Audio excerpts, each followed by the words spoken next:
24 horas en la vida de una mujer. Parte 4. Debí quedarme paralizada durante Dios sabe cuánto tiempo, porque el mozo, luego de hablarme varias veces en vano, se atrevió a tocarme el brazo. Entonces me sobresalté. Me preguntaba si debía llevar el equipaje de nuevo al hotel. Necesitaba unos minutos para pensarlo. No, eso no era posible. No podía volver después de esa ridícula y precipitada salida, y no quería volver nunca. Así que le pedí impaciente que guardara el equipaje en el depósito. Necesitaba estar a solas. Más tarde, entre el murmullo de la gente que se apretujaba y dispersaba ruidosamente en el vestíbulo, intenté pensar con claridad, salir de este desesperado y doloroso acceso de ira, remordimiento y desesperación, porque, tengo que admitirlo, la idea de haber desperdiciado el último encuentro se agitaba dentro de mí sin piedad. Podría haber gritado, tan dolorosa era esta daga despiadada de aquel infortunado desenlace. Solo las personas que no tienen pasión tienen esos arrebatos repentinos, como una avalancha, como un huracán. En esos años enteros caen sobre sus propios pechos con los escombros de esfuerzos no realizados. Nunca antes había experimentado tal sorpresa y furiosa impotencia, como en ese segundo en el que, dispuesta a embarcarme en la más audaz aventura, dispuesta a tirar por la borda toda mi vida ordenada, contenida, prudente, me estrellaba de pronto con un muro de irracionalidad, contra el que mi pasión chocaba inútilmente. Lo que hice entonces, como no podía ser de otra manera, fue igualmente insensato. Fue una tontería, incluso una estupidez. Casi me da vergüenza decirlo, pero me prometí a mí misma y a usted no ocultar nada. Bueno, yo lo busqué de nuevo. Es decir, busqué de nuevo cada momento que pasé con él. Me sentí atraída violentamente a todos los lugares en los que habíamos estado juntos ayer. Al banco del jardín del que le había arrancado, al salón de juego donde le había visto por primera vez, incluso aquella habitación inmunda del hotelucho desconocido, solo para revivir una vez más el pasado. Y mañana recorrería la Corniche, de la misma manera, tomando la misma ruta, para que cada palabra, cada gesto se renovara en mí una vez más. Sí, tan insensata, tan infantil era mi confusión. Recordé cómo en un instante se precipitaron sobre mí aquellos acontecimientos. No había sentido más que un certero golpe, pero ahora despertaba bruscamente de aquella secuencia. Quería rememorar esa experiencia fugaz, saboreándola gracias a ese mágico autoengaño que llamamos memoria. Claro que estas son cosas que uno entiende o no entiende. Tal vez se necesite un corazón ardiente para comprenderlas. Así que primero fui a la sala de juegos para buscar la mesa en la que había estado sentado e imaginar la suya entre todas las manos. Entré. Recordé que fue en la mesa de la izquierda de la segunda sala donde lo vi por primera vez. Cada uno de sus gestos seguía siendo claro para mí. Habría encontrado su lugar sonámbula, con los ojos cerrados y las manos extendidas frente a mí. Así que entré y fui directamente a la sala. Y allí, cuando desvié mi mirada de la puerta hacia la multitud, me ocurrió algo extraño. Allí estaba sentado, exactamente donde lo había soñado. Allí estaba. Esto debe ser una alucinación de la fiebre. Él realmente, él. Tal como lo vi hace un momento en mi recuerdo, tal como lo vi ayer, con los ojos fijos en la bolita, con una palidez fantasmal. Era él, inequívocamente él. Estuve a punto de gritar. Estaba tan impactada, pero dominé mi sorpresa ante esta visión sin sentido y cerré los ojos. Estás loca. Debes estar delirando. Debes tener fiebre, me dije. Es imposible. Salió de aquí hace media hora. Solo entonces volví a abrir los ojos. Pero fue espantoso. Estaba sentado allí, igual que antes. Era inconfundible. Entre millones de manos habría reconocido las suyas. No, no estaba soñando. Era realmente él. No se había ido como me había jurado. Aquel loco estaba sentado allí. El dinero que le había dado para su viaje y el rescate de las joyas lo había llevado a la mesa y ahora mismo se lo jugaba aquí, llevado por su pasión, completamente ensimismado, mientras yo me retorcía desesperadamente por él. Una sacudida me empujó hacia adelante. La rabia inundó mis ojos, una rabia frenética que me impulsaba deseos delirantes de agarrar por el cuello al infractor del juramento, que tan vergonzosamente había traicionado mi confianza, mi sentimiento, mi devoción. Pero aún así me contuve. Con deliberada lentitud, cuánto tuve que esforzarme, me acerqué a la mesa, justo enfrente de él. Un caballero me hizo amablemente un espacio.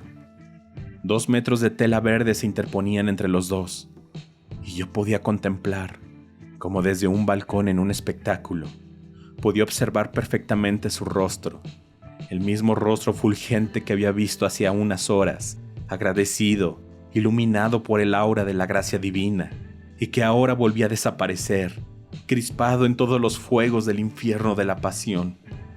Las mismas manos que había visto aferradas a la manera de los bancos en el juramento más sagrado aquella tarde en la iglesia, volvían a transfigurarse en garras retorciéndose entre los billetes como vampiros lujuriosos. Porque había ganado, debía ganar mucho, muchísimo. Ante él brillaba un enmarañado montón de fichas y de luises de oro y billetes. Un amasijo descuidado en el que los dedos, sus dedos temblorosos y nerviosos, se hundían cómodamente. Los vi sostener y doblar con cariño los billetes individuales, girar y acariciar las monedas, y de repente, con un tirón, agarrar un puñado y lanzarlo al centro de una de las plazas. E inmediatamente sus fosas nasales empezaron a crisparse de nuevo. La llamada del croupier le abría los ojos, los codiciosos ojos parpadeantes que se paseaban del dinero y hacia la astillada bola. Se abstrajo de sí mismo, por así decirlo, mientras sus codos parecían estar clavados a la mesa verde. Su loca obsesión era aún más terrible, más horrible que la de la noche anterior, pues cada movimiento que hacía asesinaba en mí esa otra imagen que brillaba como sobre un fondo dorado y que yo había cogido crédulamente. Estábamos a 2 metros de distancia. Yo le miraba fijamente sin que él fuera consciente de mí. No me miraba, no veía a nadie. Su mirada solo se deslizaba hacia el dinero, parpadeando inestablemente con la bola que rodaba en la ruleta. En ese único y frenético círculo se centraban todos sus sentidos, corriendo de un lado a otro. El mundo entero, la humanidad entera, se había fundido en la parcela cuadrada de este adicto al juego, y sabía que podía estar aquí durante horas y horas sin que él percibiera mi presencia. Pero no pude soportarlo más. Decidida, rodé la mesa, me puse detrás de él y le tomé fuertemente el hombro. Levantó la mirada. Durante un segundo me miró extrañamente con los ojos vidriosos, como un borracho al que se sacude con dificultad el sueño y cuyos ojos aún amanecen grises y somnolientos por el tormento interior. Entonces pareció reconocerme. Su boca se abrió temblorosa. Me miró con deleite y tartamudeó suavemente con una confusa y misteriosa familiaridad. Va bien. Lo supe en cuanto entré y vi que estaba aquí. Lo supe de inmediato. No le entendí. Solo me di cuenta de que estaba borracho por el juego, que este loco se había olvidado de todo, de su voto, de su cita, de mí y del mundo. Pero incluso en esta obsesión, su éxtasis me resultaba tan arrebatador que me sometí involuntariamente a su discurso y pregunté, preocupada, ¿de qué hablaba? Al viejo general ruso, con un solo brazo, susurró, muy cerca de mí para que nadie escuchara el secreto mágico. Ese, el de las barbas blancas con la sirviente detrás, siempre gana. Lo vi ayer. Debe tener un sistema, y siempre sigo su juego. Ayer ganó también todas sus apuestas, solo que cometí el error de seguir jugando cuando él ya se había retirado. Ese fue mi error. Debe haber ganado 20,000 francos. Hoy también ha ganado con cada movimiento. Yo sigo su juego. Ahora, en medio de su discurso se interrumpió de repente, porque el croupier lanzaba su estrepitoso grito de Fate Butcher You. Su mirada se desvió hacia el lugar donde el ruso de barba blanca estaba sentado con seriedad y calma. Este colocó primero una pieza de oro en una casilla y luego, vacilante, una segunda en otra. Inmediatamente, las manos acaloradas que estaban frente a mí metieron la mano en el montón y arrojaron un puñado de piezas de oro en el mismo lugar. Y cuando, al cabo de un minuto, el croupier gritó 0 y su rastrillo barrió toda la mesa con un solo movimiento, miró atónito el dinero que se alejaba. ¿Cree que se volvió a mirarme? No. Se había olvidado por completo de mí. Yo había desaparecido de su vida. Todos sus tensos sentidos solo miraban al general ruso que, completamente indiferente, volvía a sopesar 2 piezas de oro en su mano, indeciso sobre en qué número debía colocarlas. No puedo describir mi amargura, mi desesperación. Imagínese mi estado al darme cuenta de que para aquel hombre por el que había estado dispuesta a sacrificar mi vida, yo no significaba nada. De nuevo me invadió esa ola de ira. Lo tomé con fuerza del brazo, que en ese momento levantaba, mientras le susurraba en tono autoritario. Levántese. Recuerde lo que ha jurado hoy en la iglesia. Es usted un traidor infiel. Me miró fijamente, afectado y bastante pálido. Sus ojos adoptaron de repente la expresión de un perro apaleado. Sus labios temblaron. De pronto le pareció recordar todo lo que había pasado, y un horror de sí mismo pareció invadirle. Sí, tartamudeó. Oh, Dios mío, Dios mío. Sí, yo voy. Perdóname. Y su mano estaba recogiendo todo el dinero.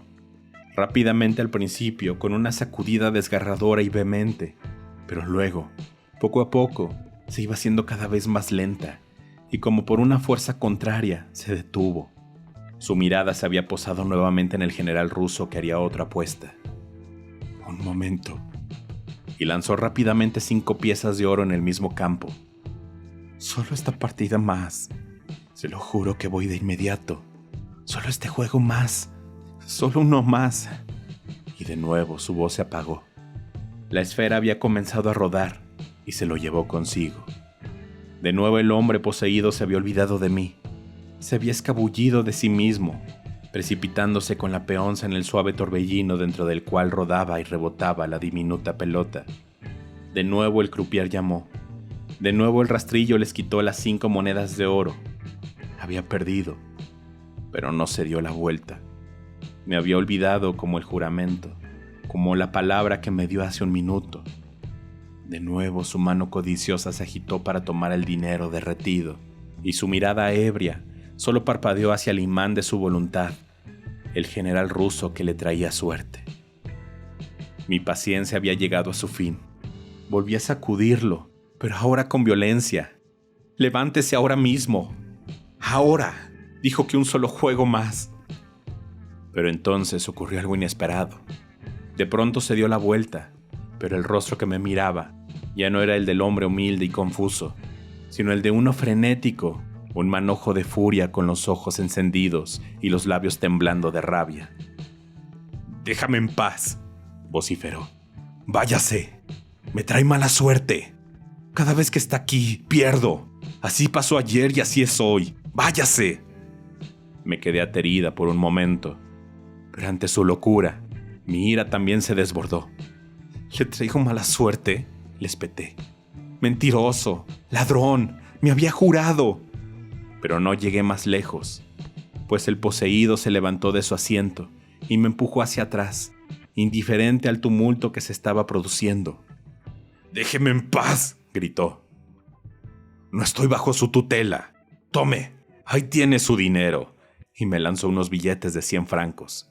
pero ahora déjeme en paz. Lo había gritado como un poseso, indiferente al centenar de personas que le rodeaban. Todo el mundo me miraba, siseaba, señalaba, reía. Incluso los curiosos de la sala vecina se abrían paso. Sentí como si me arrancaran la ropa del cuerpo y estuviera desnuda delante de todos estos curiosos. «Silencio, madame. S'il vous plaît», dijo el croupier en voz alta e imperiosa, golpeando la mesa con su rastrillo. Eran para mí aquellas advertencias del infame empleado. Humillada, avergonzada, me quedé ante el siseo de los curiosos como una ramera a la que habían tirado el dinero. 200, 300 ojos impertinentes se clavaron en mí, y allí, mientras esquivaba la mirada para evadir el lodazal de humillaciones y vergüenzas, mis ojos tropezaron con otros llenos de sorpresa. Era mi prima, que me miraba asombrada, con la boca abierta y la mano en ella con un gesto de terror. Eso me sacudió. Antes de que pudiera moverse, antes de que pudiera recuperarse de su sorpresa, salí corriendo de la sala y me fui al mismo banco en el que había caído ayer el poseso. E igual de impotente, igual de agotada y destrozada, caí sobre el duro y despiadado asiento. Eso fue hace 24 años y, sin embargo, cuando recuerdo ese momento, cuando me quedé allí, azotada por desprecio, delante de 1000 desconocidos, la sangre se me hiela en las venas. Y vuelvo a sentir, conmocionada, lo débil y miserable que debe de ser esa sustancia, lo que siempre llamamos ostentosamente alma, espíritu, sentimiento, lo que llamamos dolor, ya que todo ello, incluso en un grado externo, no es capaz de destrozar por completo el cuerpo adolecido, el cuerpo torturado, cuando uno sobrevive a tales horas con el corazón palpitando, en lugar de morir y caer como un árbol partido por el rayo. Solo por un momento ese dolor se me había desgarrado de tal manera que caí en aquel banco, sin aliento, abatida y con un desfallecimiento previo a la muerte. Pero conseguí reponerme, pensando que todo dolor es cobarde. Se encoge ante la existencia prepotente de la vida que parece estar más arraigada a nuestra carne, con mayor pasión e intensidad que cualquier dolor mortal a nuestro espíritu. Inexplicable para mí después de semejante destrozo de ánimo, me levanté de nuevo sin saber qué hacer. Y de repente me acordé de que mis maletas me esperaban en la estación del tren. Y entonces el sentimiento de huir se apoderó de mí.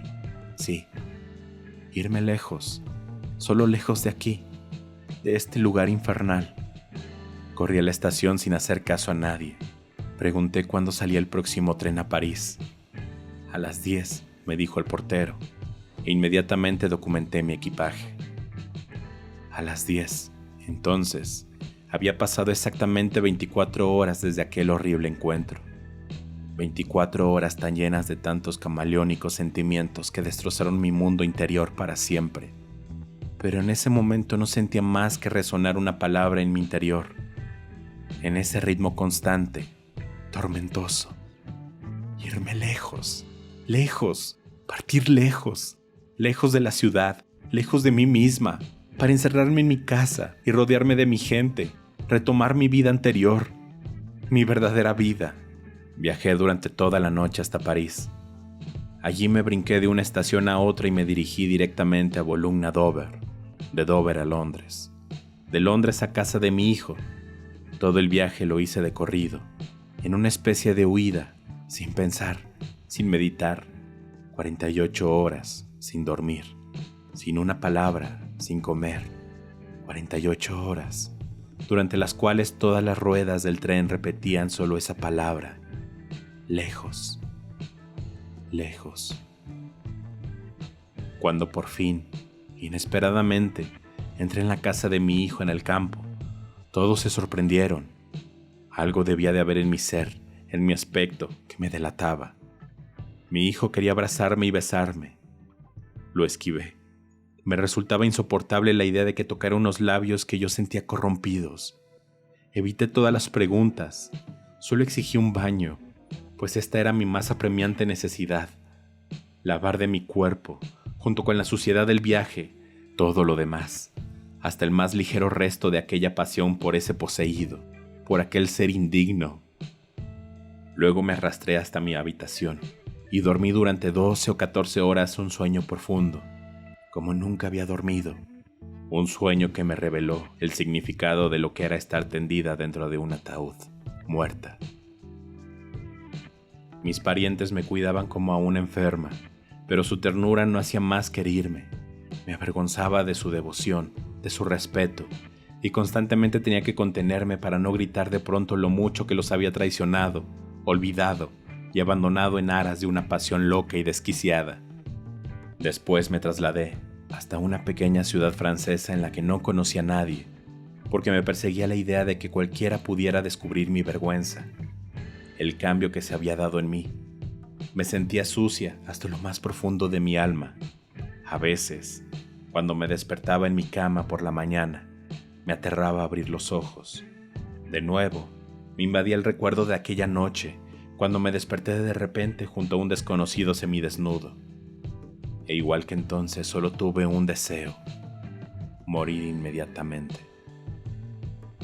Pero al final, el tiempo tiene un profundo poder y la edad tiene un extraño dominio para atenuar los sentimientos. Uno siente que la muerte se aproxima, su sombra negra cae sobre nuestros pasos, las cosas parecen menos deslumbrantes, no golpean con tanta fuerza los sentidos y pierden gran parte de su peligrosa violencia. Poco a poco fui superando el impacto. Años después, me encontré en una fiesta con el agregado de la embajada austriaca, un joven polaco que en respuesta a mi pregunta sobre la familia del jugador, me dijo que uno de los hijos se había pegado un tiro hace 10 años en Montecarlo. La noticia no me causó la más mínima impresión. Aquel recuerdo no me producía ya dolor alguno. Quizá, ¿para qué negar mi egoísmo? Incluso me dio cierto placer, porque con ello se esfumaba el temor de volver a encontrarlo. No tenía más testigo contra mí que mi propia memoria.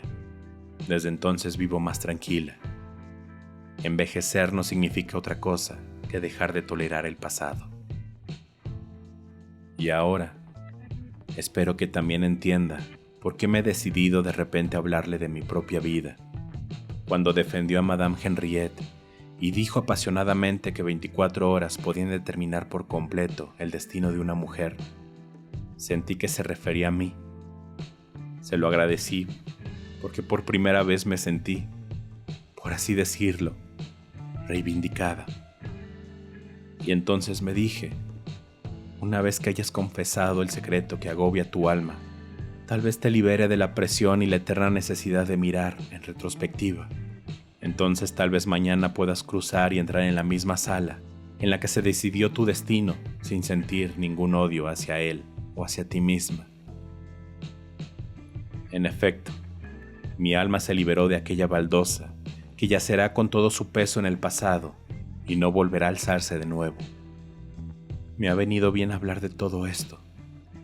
Ahora me siento más ligera y casi con cierto júbilo. Se lo agradezco.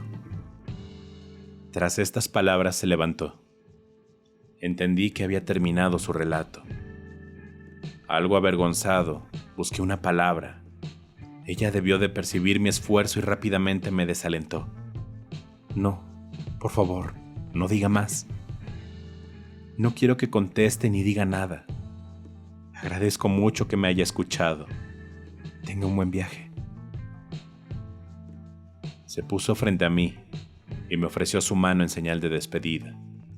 Involuntariamente miré su rostro y me pareció conmovedoramente maravillosa la expresión de esta anciana, que se presentaba ante mí con gracia y al mismo tiempo ligeramente avergonzada.